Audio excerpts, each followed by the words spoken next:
Incur হাত থেকে দীপকে উদ্ধার করে বিয়ের মণ্ডপে নিয়ে আসলো ঝাঁপি। খুশি হয়ে গেল দামোদর সরকার।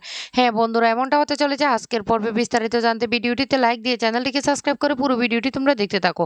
গল্পের শুরুতে আমরা দেখতে পারবো এইদিকে দীপের মায়ের মনটা খুব খারাপ। সে মন খারাপ করে বসে থাকে। তখনই চুন্নির মা এসে বলতে লাগলো, দিদিভাই তোমার কি হয়েছে? এদিকে চুন্নির মনেও অনেক সন্দেহ হতে থাকে। চুন্নি তখন বলতে লাগলো, আমি বুঝতে পারছি না ঝাঁপি সত্যি কি পার্লারে সাজতে গিয়েছে, না কি কোথায় আছে আমি তো কিছুই বুঝতে পারছি না। অন্যদিকে দেখা যায় যেখানে পাহারা দিচ্ছে দ্বীপকে লোকরা, সেখানে পৌঁছে যায় ঝাঁপি, এমনকি উজ্জয়িনী ম্যামের পুলিশ টিম। এদিকে ভিতরে ইনকা বলতে লাগলো, তাড়াতাড়ি কোটটা বানিয়ে দাও। তখন দীপ প্রচন্ড রেগে যায়। রেগে গিয়ে বলতে লাগলো, তোমরা আমাকে কি পেয়েছো, কি পেয়েছো? ও নিজে তো পড়ালেখা করোনি, কিছুই জানো না, মূর্খ কোথাকার। আর আমার উপর এভাবে চাপ সৃষ্টি করছো। নিজের যদি যোগ্যতা থাকতো তাহলে তো এইভাবে কোট বানিয়ে দিতে অন্য কাউকে বলতে হতো না। আর এটা আমার হাতের কাজ, আমাকে তো করতে হবে। আমি কি নিজে ইচ্ছে করে সবটা দ্রুত করতে পারবো? তখন এই কথা বলার সাথে সাথে ইনকা বলতে লাগলো, ও তোমাকে তাড়াতাড়ি করতে হবে। তুমি যদি কাজটা তাড়াতাড়ি করতে না পারো তাহলে তোমাদের পরিবারের সবাই এই আমার হাতের একটা বোতাম টিপাতে শেষ হয়ে যাবে। আর মনে মনে বলতে লাগলো, এখনো দেখো না কতটা তেজ, কতটা তেজ। এরপরে ভিডিওটা দেখাতে থাকে। এদিকে বিয়ের মণ্ডপে ৭ পাক ঘুরতে থাকে, অন্যদিকে টাইম বোমটা ফিট করে রেখেছে সেটাও দেখতে থাকে। তখন এই দীপ বলতে লাগলো, আমি আমার পরিবারকে বাঁচাতে হলে আমাকে কোটটা দিতে হবে, না হলে আমার পরিবারকে ওরা বাঁচাবে না। এদিকে ইনকা মনে মনে বলতে লাগলো, একবার শুধু কোটটা পেয়ে যায়, তারপর তোমার পরিবার এমনকি তোমাকে উড়িয়ে দেবো চিরতরে। এই পৃথিবীতে তোমাদের অস্তিত্বই থাকবে না। এদিকে দীপ উম কি করবে নিরুপায় হয়ে বলতে লাগলো, ঝাঁপি কি সত্যি আমাকে এখানে নিয়ে এসেছে? জানে না ঝাঁপি কি খুঁজছে?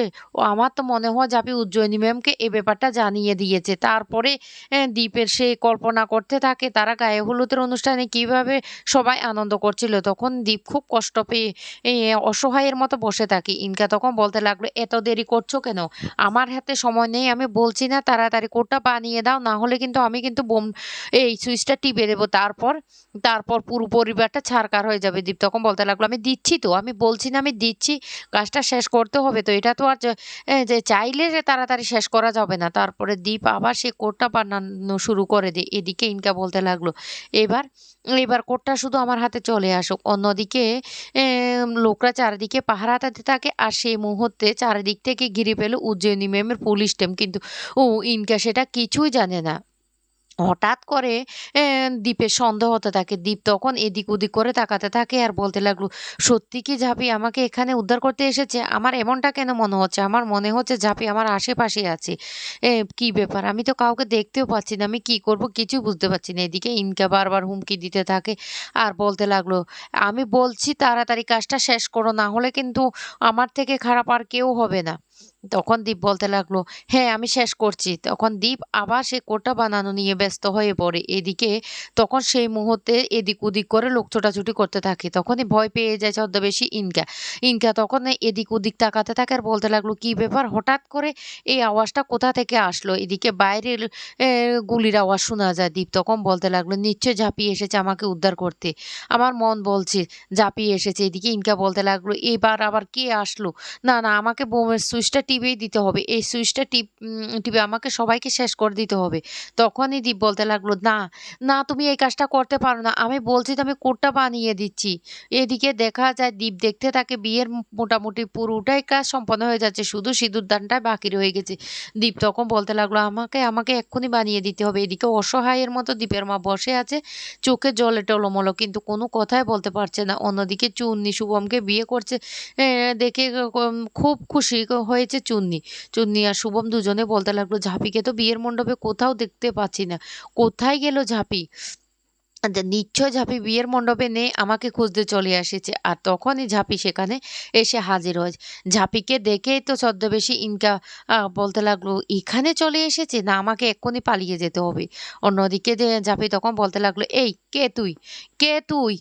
তুই আমার এত বড় ক্ষতি করার জন্য দীপকে তুই এখানে তুলে নিয়ে এসেছে। আজকে তো তোকে আমি ছাড়বো না, বল কে তুই? দীপ তখন বলতে লাগলো, ওকে ছেড়ো না, ওকে ছেড়ো না। ঝাঁপি তখন বলতে লাগলো, আমি তো তোকে আজকে ছাড়বো না, তোর শেষ দেখে ছাড়বো। আমার তোকে কেমন চেনা, চেনা মনে হচ্ছে। তোর মুখটা আমি দেখব। তখনই ঝাঁপি পালানোর হাত থেকে পালানোর চেষ্টা করতে থাকে সেই ছদ্মবেশী ইনকা। কিন্তু ঝাঁপির হাত থেকে কিছুতে বাঁচতে পারে না। এক পর্যায়ে ইনকা ঝাঁপির উপর আঘাত করতে থাকে। এদিকে দীপ এর হাত পা বাঁধা। দীপ কি করবে কিছু বুঝতে পারছে না। অন্যদিকে টাইম বোমটাও প্রায় সময় ঘনিয়ে আসছে। তখন ঝাঁপিকে বলতে লাগলো, "ছেড়ে দাও, ছেড়ে দাও। না হলে কিন্তু তোমাদের পরিবার পুরো সর্বশান্ত হয়ে যাবে। পুরো পরিবার ছারকার হয়ে যাবে। ওই দেখো টাইম বোম ফিট করে রেখেছি। বিয়ের মণ্ডপে বোমটা ফুইটে যাবে।" এদিকে ঝাঁপি তখন বলতে লাগলো, "ওর গায়ের গন্ধটা আমার কেমন চেনা, চেনা মনে হচ্ছে।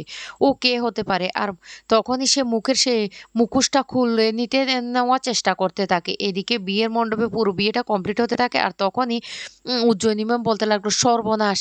এখানে তো বোম লাগিয়ে রেখেছে। এই দেখো।" তখন ঝাঁপিও তাড়াতাড়ি সেখানে এসে দেখতে থাকে। এদিকে সেই ছদ্মবেশী ইনকা সেখান থেকে পালিয়ে যায়। ধাপি তখন বলতে লাগলো, "এবার কি হবে? এই বোম যদি ফেটে যায় তাহলে তো পুরো বিয়ে সব পন্ড হয়ে যাবে।" এদিকে বিয়ের মোটামুটি শেষ পর্ব। আর তখনই সেই মুহূর্তে হঠাৎ করে চুন্নির মা বলতে লাগলো, "এবার কি হবে? কি হবে? আমি তো কিছু বুঝতে পারছি না।" অন্যদিকে বাড়ির সবাই রীতিমতো চমকে যায়।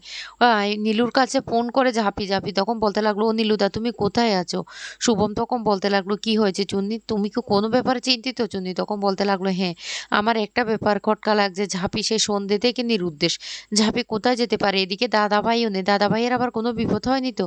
শুভম তখন বলতে লাগলো, "না, না তুমি এত চিন্তা করো না। এদিকে বোমের আর কিছুক্ষণ পরে বোমটা ফেটে যাবে। তখন কি করে বোমটা নষ্ট করবে সেটা ভাবতে থাকে।" ঝাঁপি তখন বলতে লাগলো, আমাদের একমাত্র নীলুদাই সাহায্য করতে পারে। আমাদের নীলুদাকে জানাতে হবে।" আর তখন সেই মুহূর্তে নীলুকে ফোন করে ঝাঁপি সবটা বলে দেয়। নীলু তখন বলতে লাগলো, "কি বলছিস রে ঝাঁপি? এবার কি হবে?"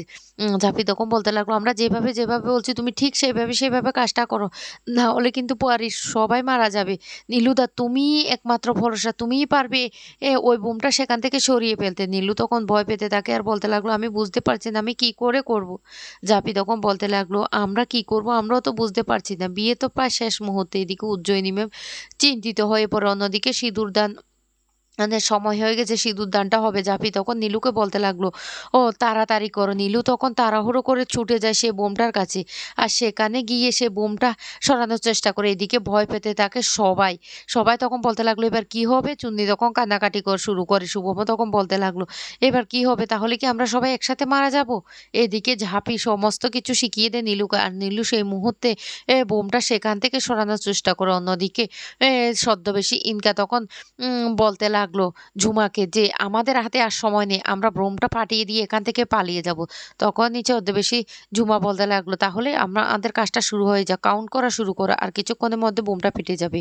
অন্যদিকে নীলু তখন সবাইকে বলতে লাগলো, "তোমরা সবাই দূরে যাও। দূরে যাও বলছি।" চুন্নি তখন বলতে লাগলো, "কি হবে গো শুভম কি হবে? আমাদের পরিবারের সবাই কি এভাবে শেষ হয়ে যাবে?"